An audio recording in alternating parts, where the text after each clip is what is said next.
today's meditation. Let us turn our Bibles to the Gospel according to St. Luke, chapter 1, verse 38. St. Luke, chapter 1, verse 38.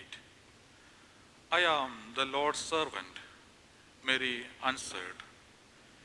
May your word to me be fulfilled. Then the angel left her. Let us pray. Let the words of my mouth and the meditations of our hearts be acceptable in thy sight, O Lord, our rock and our Redeemer. Amen. The Gospel writer Luke was a medical doctor. The first verses of the Gospel shows that the Gospel was written to Theophilus. We are not sure if Theophilus is a single person. The meaning of the name Theophilus is one who carries God. So anyone carries God is Theophilus. So this Gospel is written to anyone, for you and me, who carries God in our lives. Some traditions say that this Gospel writer had talked with Mary, and with that experiences, he wrote the Gospel. The story of the Annunciation by the angel to Zechariah immediately precedes the story of the Annunciation by the angel to Mary. The Zechariah story is like the Annunciation to Abraham and Sarah in Genesis 18, 1-15. In that, both couples were old, beyond childbearing age, and both Zechariah and Sarah doubted. The Zechariah story is like the Annunciation to Mary in that neither Elizabeth nor Mary is a likely candidate for motherhood. Elizabeth was too old, so John's birth will require a miracle. Mary is a virgin, so Jesus' birth will require an even greater miracle. Luke was a doctor, but even then he says that virgin birth is possible for a God who created the heavens and the earth. This pericope deals with the topic God's call and Mary's response. I would like to share 3 thoughts. Firstly, be available to God. The angel Gabriel appeared to Mary in the 6th month of Elizabeth's pregnancy. This was an extraordinary event. This event has broken a few conventional thoughts. 1. An angel greeted a young woman. 2. God's appearance in a domestic space that is different from the conventional way of thinking of God's appearance in a temple setting. 3. The angel of the Lord appeared to a person who doesn't have any claim of family heritage.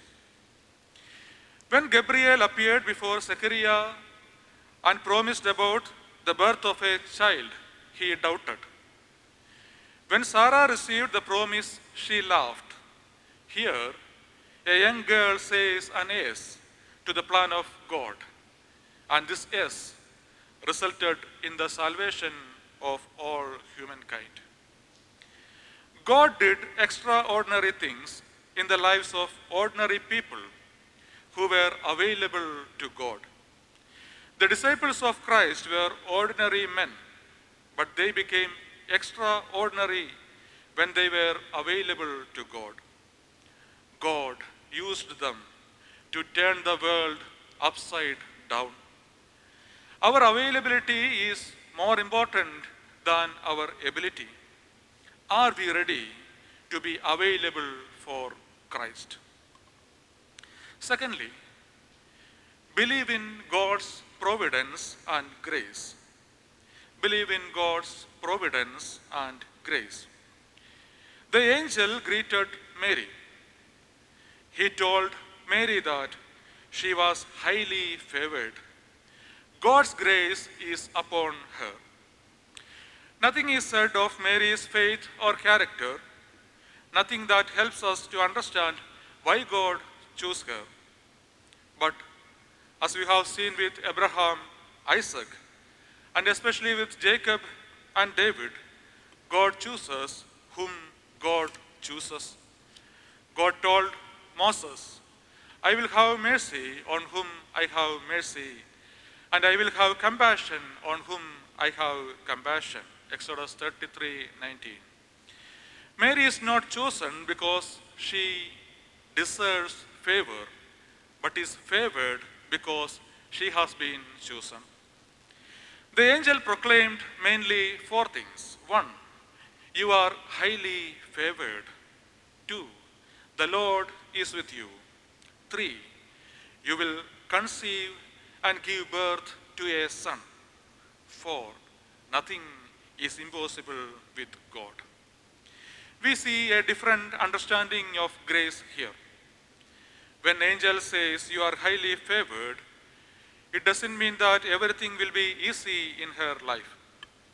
At the temple, Simeon said to Mary, a sword will pierce your own soul.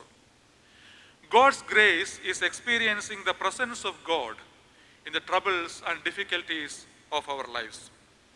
Jesus said, in this world you will have trouble, but take heart, I have overcome the world. Nothing is impossible with God. We may face many troubles and difficulties in this world, but we need to understand that God is with us. We need to surrender before it and to believe in His grace. Thirdly, submit before the Lord. Submit before the Lord.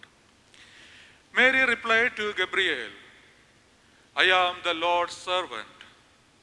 The Greek word for servant is doulos, which also means slave. St. Paul used to call himself as the slave of Christ.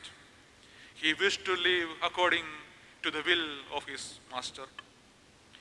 Mary agreed to receive a pregnancy that would be seen as suspicious, and this in a culture that had a potential death penalty for adultery. Mary identified herself with sinners so that the purpose of God would be fulfilled. In Lord's Prayer, we pray, Thy will be done. There we agree that God's will is much important than our will. Mary had given up her dreams in sake of God's dream for humanity. She was willing to leave her comfort zones. The response of Mary to Gabriel is the apt response of every believer to every promise of God. There are similarities between God's work in Mary and His work in every believer. Jesus lives within the believer spiritually, as He did in Mary physically. Jesus lives within us spiritually by His word, as He did in Mary physically. Jesus is made visible to the world through us, as He was through Mary physically. God expects us to surrender ourselves before Him, as Mary did. Is it possible to give up our own plans and to submit ourselves for the will of God? Mary was the only person who witnessed the birth and death of Jesus Christ. He was born as her child, but He died as her Savior. Mary challenges us by being available to God, believing in God's providence and grace, and submitting before the Lord. God bless us all. Any one of you can lead in prayer.